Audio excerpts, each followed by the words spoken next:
বিসমিল্লাহির রহমানির রহিম। ভাই ও বোনেরা যে যেখান থেকে আমাকে দেখছেন এবং শুনছেন, আপনাদের সবাইকে আমার সালাম, আসসালামু আলাইকুম। আশা করি আপনারা ভালো আছেন, আমিও ভালো আছি। UK property gossip by Tasmina YouTube চ্যানেলের পক্ষ থেকে জানাই শুভেচ্ছা।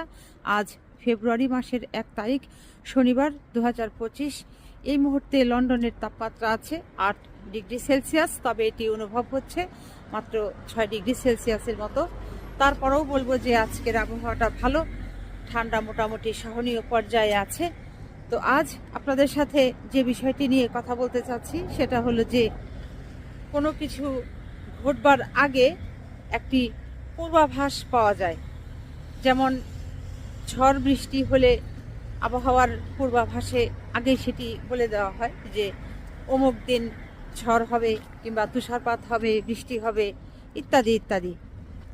তো এই যে গতকাল কুমিল্লায় বিএনপির একজন নেতা, ইউনিয়ন পর্যায়ের নেতা, তাকে যে হত্যা করা হলো রাত 2:30টার দিকে, সেনাবাহিনীর গাড়ি, একাধিক গাড়ি তার বাড়িতে এলো, তাকে ধরে নিয়ে যাওয়া হলো। এরপর বেলা 12টার দিকে তাকে পাওয়া গেল মৃত অবস্থায়। কোথায়? কুমিল্লার গোমতী নদীর পাড়ে। বিএনপির অঙ্গ সংগঠন যুবদল, এই মোহাম্মদ তৌহিদুল ইসলাম, তিনি কুমিল্লার একটি ইউনিয়ন পর্যায়ের যুবদলের আহ্বায়ক ছিলেন, তাকে হত্যা করা হয়েছে। যেহেতু রাত্রি 2:30টার সময় যৌথ বাহিনীর লোকেরা, সেনাবাহিনীর লোকেরা তার বাসাতে এসেছে, তাকে ধরে নিয়ে গেছে এবং রাত 2:30টার দিকে আর বেলা 12টার দিকে যেহেতু তাকে মৃত পাওয়া গেছে, কাজেই তার পরিবারের সদস্যরা মনে করেন যে কুমিল্লার ইউনিয়ন পর্যায়ের এই বিএনপি কর্মী, যুবদল নেতা মোহাম্মদ তৌহিদুল ইসলামকে এই যৌথ বাহিনীর সদস্যরাই হত্যা করেছে। যা হোক, কুমিল্লার এই বিএনপি নেতা, বিএনপির অঙ্গ সংগঠন যুবদলের নেতা মোহাম্মদ তৌহিদুল ইসলাম, তার 4টি কন্যা সন্তান রয়েছে এবং স্ত্রী রয়েছে। এটি কত বড় একটি হৃদয় বিদারক ঘটনা যে মাত্র 40 বছর বয়স্ক একজন বিএনপি নেতাকে, বিএনপির কর্মীকে এইভাবে রাতের অন্ধকারে এই সেনাবাহিনীর লোকজন গাড়ি নিয়ে এসে তাদের গাড়িতে হাত পা বেঁধে, চোখ বেঁধে তুলে নিয়ে গিয়ে তার বেলা 12টার দিকেই তাকে হত্যা করে ফেলল। তার শরীরে প্রচণ্ড রকমের আঘাতের চিহ্ন ছিল, তার পিঠে, তার পায়ের গোড়ালিতে, বুকে, পেটে বিভিন্ন জায়গায় আঘাতের চিহ্ন ছিল এবং কঠিন রকমের আঘাত তাকে করা হয়েছে, চরমভাবে তাকে আঘাত করা হয়েছে, যে কারণে সে মৃত্যুশয্যায় ঢলে পড়েছে। তাহলে এই যে সেনাবাহিনীর হাতে বিএনপির কর্মী নিহত হলো, এটি কিসের সিগন্যাল, এটা কিসের আলামত হিসাবে আমরা ধরে নিতে পারি? আপনারা অবশ্যই কমেন্ট করে জানাবেন। কোনো জিনিস, বড় রকমের কোনো জিনিস ঘটবার আগে সেটির সূত্রপাত কিন্তু ঘটে ছোট থেকেই।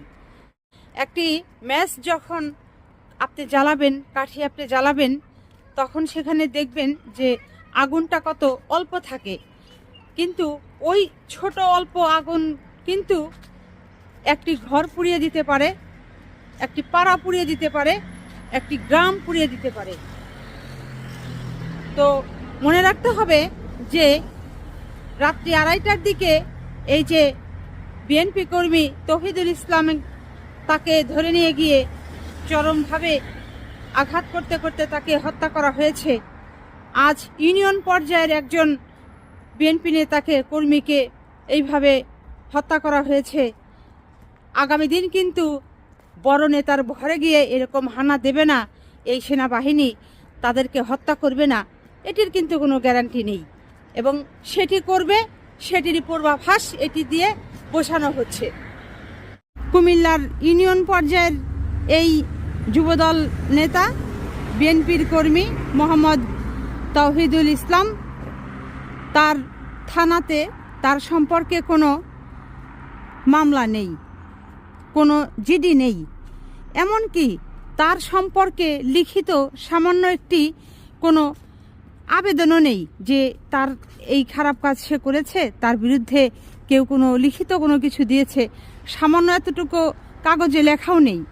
তাহলে এই কিসের ভিত্তিতে রাত্রি 2:30টার সময় এই বিএনপি কর্মীকে তৌহিদুল ইসলামকে ধরে নিয়ে যাওয়া হলো এবং তাদের বাড়িতে ঢুকে ডাকাতরা যেভাবে সবার ফোন কেড়ে নেয় ওইভাবে সকলের ফোন কেড়ে নেওয়া হয়েছে। ডাকাতরা ঢুকে যেরকম বাড়ি সব কিছু আলমারি কাপড় চোপড় টেনে হেসে বের করে স্বর্ণ টাকা পয়সা ইত্যাদির জন্য, ওই রকম করে ওই কায়দায় এই সেনাবাহিনীর লোকেরা এই তৌহিদুল ইসলামের ঘরে ঢুকে সেইভাবে সব কিছু ডাকাতদের মতো তছনছ করেছে। এই সাহস সেনাবাহিনীর সদস্যরা কি করে পেল? সেনাবাহিনীর সদস্যরা কিন্তু সবাই খারাপ নয়, কিন্তু এই যে যারা রাত্রি 2:30টার সময় এই বিএনপি কর্মী তৌহিদুল ইসলামের ঘরে ঢুকলো, আসলো, তাকে তুলে নিয়ে গেল, চোখ বাঁধলো, হাত বাঁধলো, আঘাত করলো, তাকে হত্যা করলো, শেষে গোমতী নদীর পাড়ে তাকে রেখে দিল, তাদেরকে অতি দ্রুত আমরা দেখতে চাই। অতএব কুমিল্লা জেলার যিনি সম্মানিত জেলা প্রশাসক আছেন, আপনার কাছে বিনীত অনুরোধ, আগামী 24 ঘন্টার মধ্যে আপনি বিএনপি কর্মী এই তৌহিদুল ইসলামের যারা খুনি, যারা তাকে হত্যা করলো, তাদেরকে জনসমক্ষে আপনি আনেন এবং তাদেরকে বরখাস্ত করবার ব্যবস্থা করুন। বাংলাদেশে বিএনপির যারা শীর্ষস্থানীয় নেতৃবৃন্দ আছেন, আপনাদের কাছেও বিনীত অনুরোধ থাকবে যে এই যে বিএনপির একজন কর্মী মারা গেল, বিএনপির একজন নিবেদিত প্রাণ তিনি যে মারা গেলেন, আপনারা তার সুষ্ঠু বিচার চান এবং নিহতের পরিবারের পাশে আপনারা গিয়ে এখন দাঁড়ান। সেই সাথে কুমিল্লা জেলার যিনি জেলা প্রশাসক তার বরাবরে আপনারা একটি লিখিত জোরালো বক্তব্য পেশ করুন। এই ব্যাপারে বিএনপির শীর্ষস্থানীয় সকল নেতৃবৃন্দ আপনারা ঐক্য গড়ে তুলুন এবং সোচ্চার হন। আপনারা কুমিল্লা জেলা প্রশাসক বরাবরে লিখিত আবেদন করুন যে আগামী 24 ঘন্টার মধ্যে বিএনপি কর্মী জনাব মোহাম্মদ তৌহিদুল ইসলামের খুনিদের আপনারা দেখতে চান। বিএনপি কর্মী, বিএনপির সমর্থক, যুবদল নেতা জনাব মরহুম মোহাম্মদ তৌহিদুল ইসলামের আত্মার শান্তি কামনা করছি, তার পরিবারের প্রতি সমবেদনা জ্ঞাপন করছি এবং তাকে যে বা যারা এইভাবে রাতের অন্ধকারে বাড়ি থেকে তুলে নিয়ে গিয়ে নিষ্ঠুরভাবে আঘাতের পর আঘাত করে হত্যা করেছে তাদের প্রতি ঘৃণা জানাচ্ছি, তাদের এই ধরনের অপকর্মের জন্য নিন্দা জানাচ্ছি। গতকাল বাংলাদেশে কুমিল্লা জেলায় যে ঘটনাটি ঘটেছে, অর্থাৎ মোহাম্মদ তৌহিদুল ইসলামকে রাতের অন্ধকারে তুলে নিয়ে গিয়ে যেভাবে হত্যা করা হলো, তিনি একজন বিএনপির কর্মী, তিনি একজন যুবদল নেতা। এখন তো দেখছি বিএনপির কোনো নেতাই নিরাপদে নয়। রাতের অন্ধকারে এখন এই বাড়িতে বাড়িতে গিয়ে তাদেরকে আবার ধরা হচ্ছে, তাদেরকে হত্যা করা হচ্ছে। এটি আসলে মোটেই ভালো লাগছে না। বাংলাদেশের রাজনীতি আবার কোন দিকে মোড় নিচ্ছে, কি ঘটনা ঘটতে যাচ্ছে, আপনারা সবাই ঐক্য রাখেন, ঐক্য হয়ে বসবাস করার চেষ্টা করেন এবং অতি দ্রুত আমি মনে করি বাংলাদেশে নির্বাচিত সরকার আসা দরকার। কুমিল্লা জেলা প্রশাসক যদি আগামী 24 ঘন্টার মধ্যে এই বিএনপি কর্মী তৌহিদুল ইসলামকে কে বা কারা হত্যা করেছে সেটি যদি জনসমক্ষে না আনতে পারে, তাহলে কুমিল্লা জেলা প্রশাসকের আমরা পদত্যাগ দাবি করছি।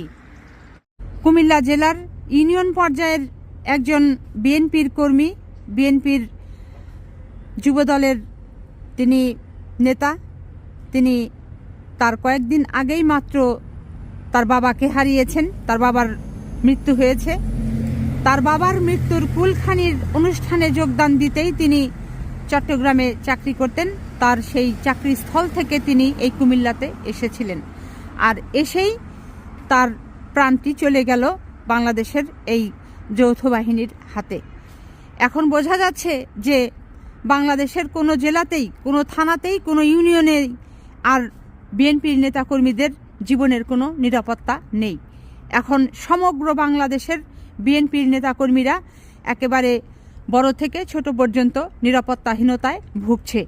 কাজেই বর্তমানে যে অন্তর্বর্তী সরকার আছে, আপনাদের কাছেও বিনীত অনুরোধ থাকবে যে আগামী 24 ঘন্টার মধ্যে কুমিল্লায় এই বিএনপির কর্মীকে, সমর্থককে, তৌহিদুল ইসলামকে যে বা যারা হত্যা করেছে, খুন করেছে, অতি দ্রুত তাদেরকে জনসমক্ষে নিয়ে আসেন।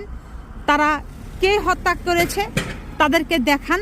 বাংলাদেশের মানুষ তাদেরকে দেখতে চায়, তাদের চেহারাকে দেখতে চায়, এই খুনিদেরকে বাংলাদেশের মানুষ দেখতে চায়।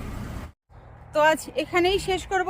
সবাই ভালো থাকবেন, সুস্থ থাকবেন এবং আমার জন্য দোয়া করবেন। আমার এই চ্যানেলটিতে লাইক, কমেন্ট, শেয়ার এবং সাবস্ক্রাইব করবেন। আসসালামু আলাইকুম, আল্লাহ হাফেজ।